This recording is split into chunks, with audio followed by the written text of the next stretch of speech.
This is Adam Marburger, and this is Humans That Build. Real conversations with real people, not just about what they've built in the world, but what had to be built inside them first. No hype, no shortcuts, just humans doing the work.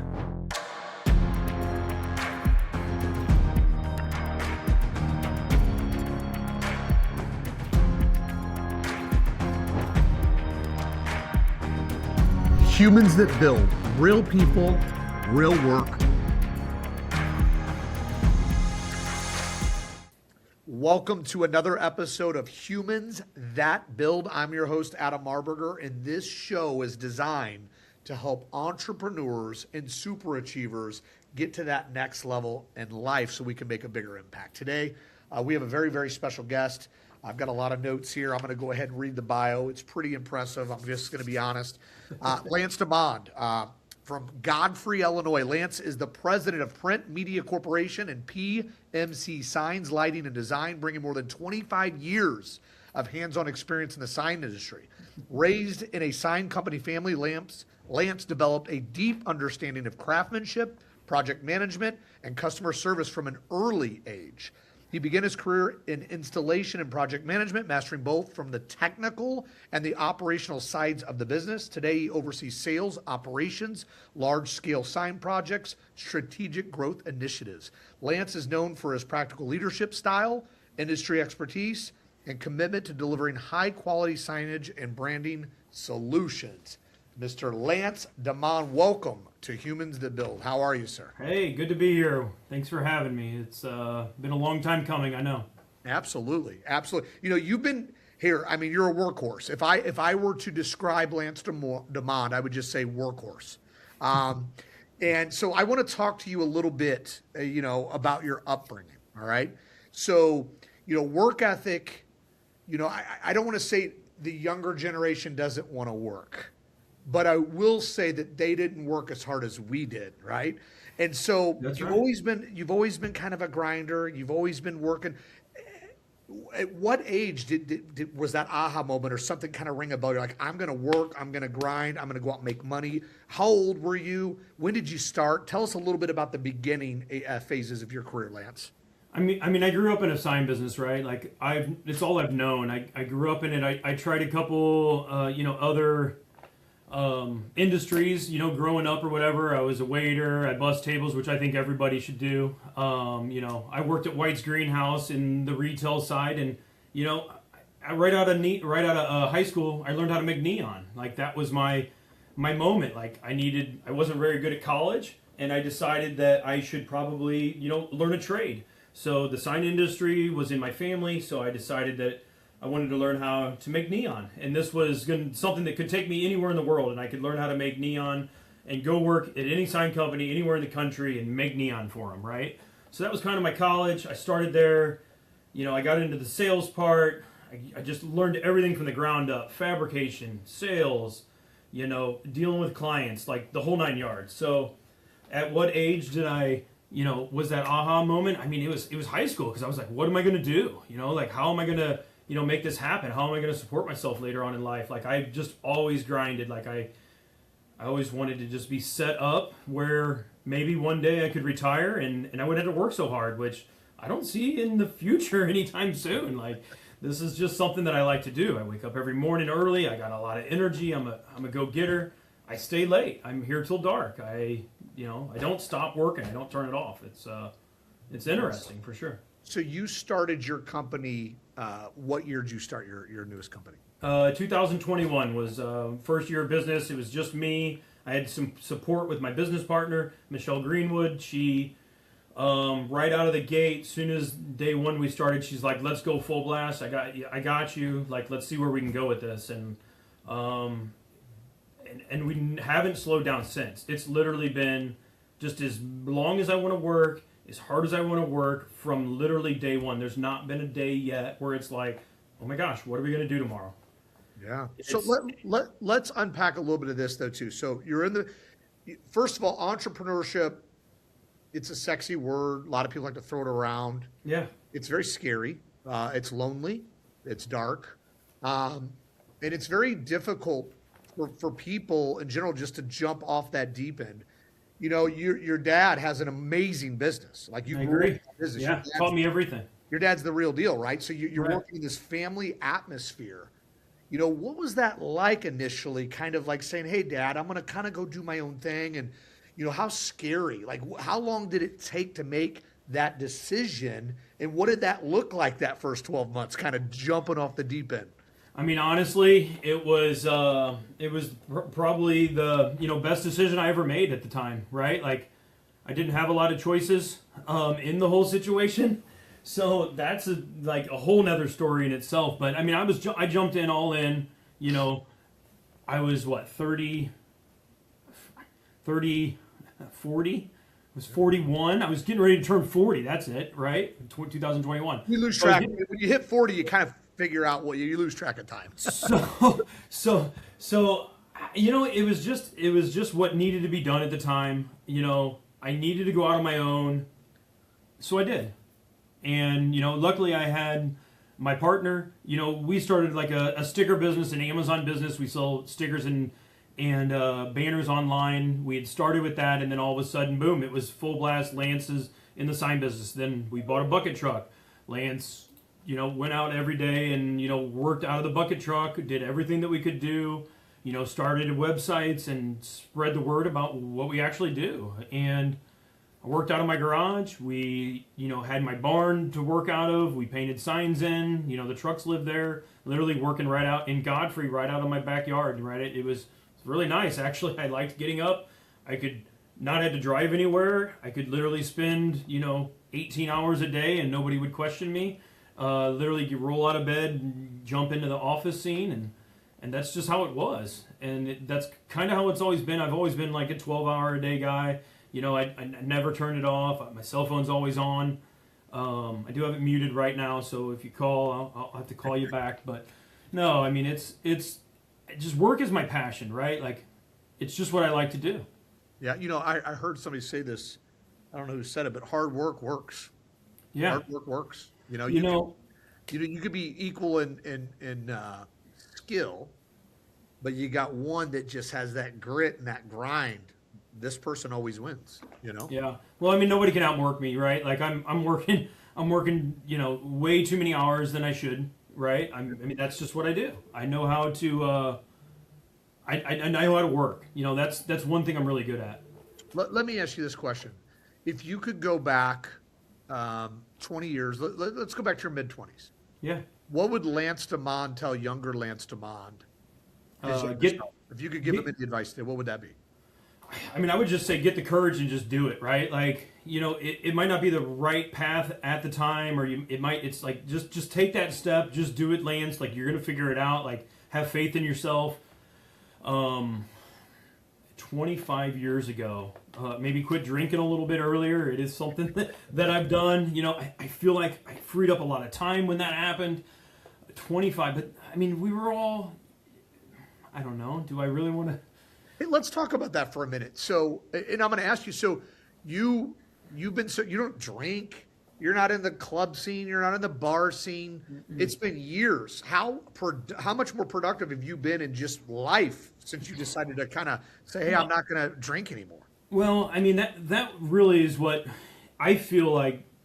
Started this whole journey for me was the quit drinking. Right, I was about to turn 40.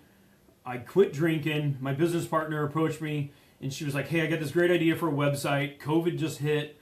We're going to need to rebrand all the trade shows. We're going to need to rebrand stickers. Let's make some stickers. Let's make some 7-foot, those little circles that were on the ground that everybody used to have to stand on. Let's make that. Let's go to the internet with that. Mask required stickers." That's what we started with. Okay, yeah. So as far as, me quit drinking, I feel like when I was about to turn 40, I needed to do something different. I didn't have any kids. I'm not married. There's got to be more to life. I had put so much effort into drinking, partying, and it wasn't taking me anywhere. So I wanted to put a little effort into not doing it, right? So I started with a day. I started with a month. I started with a week. It ended up a year where in October, it'll be 7 years, right? I just passed 6 years of, no alcohol. So amazing, Lance. I thank you. I feel like it really helped me, get my Saturday mornings back, get my Sundays back, got my Monday afternoons back, right? Like, there's more time to grind, so it worked for me, right? Like, I needed that extra time to, take myself to the next level, because it just takes so much time to this entrepreneurship, the way we call it, right? Amen. Yeah, absolutely. I'm going to kind of put you on the spot, and I don't mind doing this. Right. I'm going to ask you a couple just kind of short questions.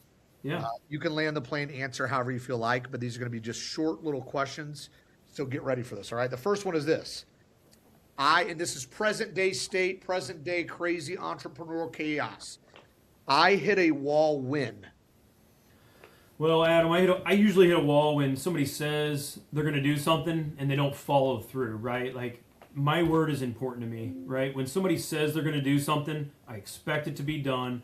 And if it does not get done and it just goes by the wayside, it's like I hit a wall. It's like, well, we were supposed to do this or supposed to do that. And, you just can't get it done if people aren't they're holding their own. So when I am stressed, Well, when I'm stressed, I literally just have to just leave the situation. I'll get in the car. I'll go for a drive. There's plenty of these jobs. There's plenty of these jobs that need to be looked at. There's always something to follow up on. I just need to leave myself from the situation, which is typically here at the office. Mm-hmm. I'll just go away and I'll disappear and I'll go and take some measurements on a job site or take some pictures of something. But even as little as go up to the auto parts store. I need to pick up some new parts for I did it the other day, honestly, and I had to get floor dry. The forklift was leaking a little bit of oil. It was a big oil stain on the floor and it was driving me crazy, and I was like, you know what? I'm a little stressed out. Let's just go take care of this. So, nothing like a drive, right? Yeah, sometimes just a cruise. I do the same. Sometimes I'll drive and you can call me crazy. Sometimes I'll just take a drive with no music and just silence, just because the noise, I don't want to hear anything. So used to this and this, there's always this going on. I just want to be silent. So, everybody needs you, you know what I mean? That river road's a special place to me, right? Mm-hmm. Every morning, every night, I get to drive down it, you know what I mean? So it's a big reset. And, recently all the ice has been in the river, now it's these nice calm mornings where it's just glass out there and, you see the little ducks flying, swimming around in the river. It's pretty neat. It's pretty amazing. Yeah, so for those that reset. So for those that can't reference what Lance is talking about, the Great River Road here in Alton through Godfrey and down to Grafton is probably the prettiest drive. I mean, outside maybe the PCH in California, but I rank it right there. It's beautiful. So, all right, next question. I got two more for you, all right? Yeah. So now I don't. Well, no, I just don't get stressed out, right? I just don't let it bother me. I got to roll with the punches. Things are going to happen. I don't let it bother me. I take a step back. I don't react too fast. I like to think about what I'm doing a little bit more. I just don't react right away. I try and take it in, think about it a little bit, think about how I'm going to react, and then react, right? And react appropriately instead of, just coming off the cuff or something like that. You know what I mean? It just works for me. I love that. I just finished a book, Marcus Aurelius's Meditations, and Aurelius is a famous Stoic philosopher, Roman emperor. But we can't control the situation, but we can control how we respond to it, right, or react. Yeah. And I'm a work in progress on that. But it's Stoic philosophy's definitely helped me. So here's my final question. Now I always. I always take time to think about it. I mean, it's the same. It's all one and the same for me, right? I got to think about it a little bit. I always just take that time to make it happen. On these bigger jobs that we have, I always like to sleep on them, right? I like to, if I'm stressed out about it or if things aren't just going right, it's let's just sleep on this. Let's attack it tomorrow with fresh eyes. You know what I mean? A fresh mind, waking up, that drive down the river road, and then, coming in and you can just totally just see it in a different light. Yeah. It just, sleep on it. If you're worried about it or the numbers, you're I don't know where to be. If it's like this big project and you got to be close, to like just sleep on it. It'll come to you at night. I mean, I've had a couple dreams where it's like this is the way. You know what I mean? It's like I have some pretty interesting ones, that's for sure. Well, I want to talk a little bit about your business. Then we'll talk some truths about what it took to build this. Yeah. Because you've grown and scaled, and I'm sure the first couple of years weren't easy, and we'll get into that. But Yeah. I've been following some of your guys' stuff a lot. It looks like you're landing some pretty big projects. You guys are doing some pretty big deals. Could you maybe allude a little bit on some of these deals you're doing? There's quite a few, big deals. We just got wrapped up with a big RT construction. If you ever drive to the Ozarks on the left-hand side in Wentzville, big RT construction job. Guy called us, found us on Google, needed some help, had a building that he was getting ready to move into, needed some time. He called us in March. I don't think we put the signs up until November. It was a big project, right? He had to get all these permits. It was a new building for him. They do watertight decking. They have like a contract or a patent on this watertight decking. It's a really cool company. But you'll see them there. It's on the left-hand side in Wentzville. A giant blue sign says RT Construction. I mean, that was a big one. We're doing some government work that's pretty neat. There's a lot of projects out there for signs and stuff. Downtown St. Louis. I don't think I'm supposed to say, but it's federal work. And I mean, we're doing everything from picture frame. I've always told people that I'm a glorified picture frame hanger, right? Like, I put signs up, they don't fall down. Like that's my thing. I put them up, I hang them straight, make sure they don't fall down. We get permits for them and all that fun stuff. But I literally did 7 pictures right in a row. It was a pretty big deal at this federal facility. A bunch of, blue-collared presidents of different places were on these pictures and all that fun stuff. So, I mean, that was neat. We got a lot of work going on from them. We just traveled to Chicago. There's a Illinois State building down there that we did a bunch of, we're doing signs for. We did a big sign, at the front entrance. That was a really big one. Like Domino's. I don't know if you realize this, but Domino's is one of the biggest franchisees here in St. Louis. MBR Management owns a lot of stores, probably the most of anywhere as far as I know. Okay. We're doing a lot of work for them. They have a lot of maintenance going on. I've got good relationships with the managers. They call me, they message me and say, hey, we've got lights out. I mean, somebody hit our sign last night. It's fallen down. A car, heaven forbid, came through. Everybody was okay, but it damaged the sign. So, like, those are some big deals. And a job like that just happened up in Jerseyville. Real similar. These insurance jobs. I mean, these people are Googling us and finding us. We got good reviews. We, respond. We answer the phone. Like, that's huge in the sign industry. Like, a lot of people don't actually just answer the phone. It's pretty crazy to think that too. Like it's a different niche. Yeah. Why would you not, like, as a business, like, there should be somebody dedicated at all times to answer the phone by the second ring. I mean, you just said something I want to ask, or I would not really ask, but I would like you to maybe elaborate. Google reviews, good reputation, quick response times, the right signage, the right logos, the right branding. How important are these things in a startup, Lance? Oh my gosh, they're huge. And, it's something that I deal with every day, right? Like, somebody will call me, they have this problem, and they're like, hey, what's the next step? It might not always be, I need a new sign. It is, if you got a big blank wall on the wall, don't get me wrong. But, the Google reviews are huge. Respond to them. Let Google know that you're interested in, their platform and that you are on their platform. So respond to the reviews. I mean, that's huge. That's something that a lot of people don't do. You got to optimize that Google. Not only is PMC Sign, but I also own Print Media Corporation, right? My business partner's the digital side. I'm the sign guy. We have both sides of this company. We do a lot of digital marketing and all that stuff. So, Michelle is definitely, in the foreground of all that. So you guys have experienced some pretty rapid growth. I mean, the last 24 months, you guys have been just insane. You bought a beautiful building. You got Yeah. to put a lot of energy, money, Hmm. resources into that thing. Yeah. Go, I mean, but now that your business is truly, we're in scale mode right now, right? Right. But it wasn't always that way. I No. mean, let's talk about some of the hard truths of entrepreneurship. Yeah. Let's go back to year one. What was Yeah. your favorite? I love asking this question. What is your favorite failure? What is something that you could say that was my favorite failure? I screwed that up. I learned this about myself. I learned this about the business, and I ain't letting that happen again. What was that for you and your company? You know, my biggest failure.